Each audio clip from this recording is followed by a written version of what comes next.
Assalamualaikum.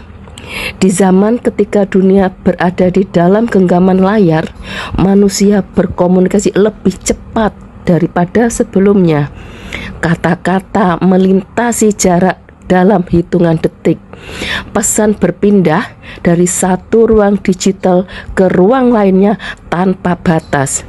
Namun, di tengah derasnya arus informasi itu, kita sering lupa bahwa komunikasi sejatinya bukan hanya tentang berbicara, tetapi tentang memahami.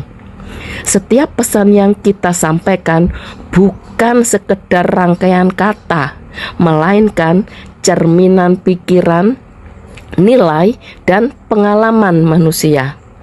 Komunikasi adalah jembatan yang menghubungkan perbedaan antara generasi, budaya, perspektif, bahkan antara harapan dan kenyataan. Di ruang kelas, mahasiswa mempelajari teori, konsep, dan berbagai pendekatan dalam ilmu komunikasi.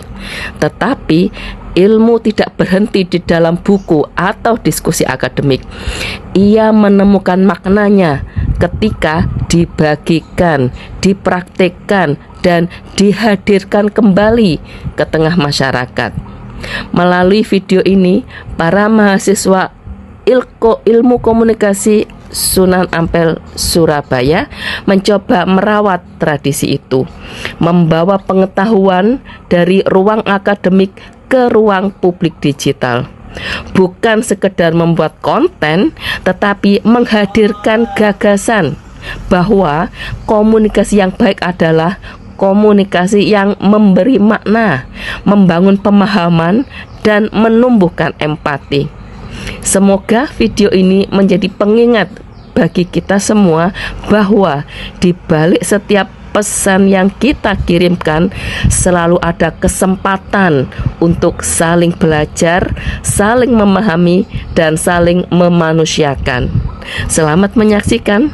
Wassalamualaikum warahmatullahi wabarakatuh.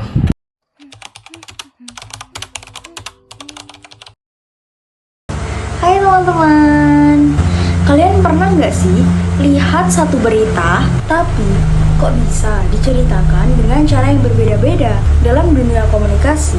Hal itu disebut framing. Apa itu framing? Jadi, framing adalah cara media membingkai suatu informasi supaya terlihat dengan sudut pandang tertentu.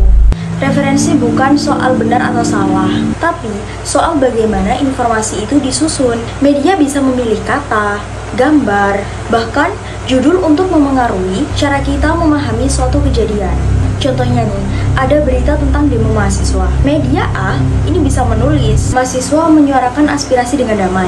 Tapi di media B itu bisa menulis aksi demo ini itu menyebabkan kemacetan besar. Padahal kejadiannya kan sama, tapi sudut pandangnya itu berbeda. Framing ini tuh penting banget karena bisa memengaruhi opini publik, bahkan bisa memengaruhi orang lain ini menjadi setuju atau tidak setuju terhadap suatu isu. Jadi kita sebagai pengguna media, kita harus jadi lebih kritis ya. Jadi jangan hanya memengaruhi satu sumber, tapi coba lihat dari berbagai sudut pandang. Mulai sekarang, jadi penonton yang cerdas dan gak gampang terpengaruhi.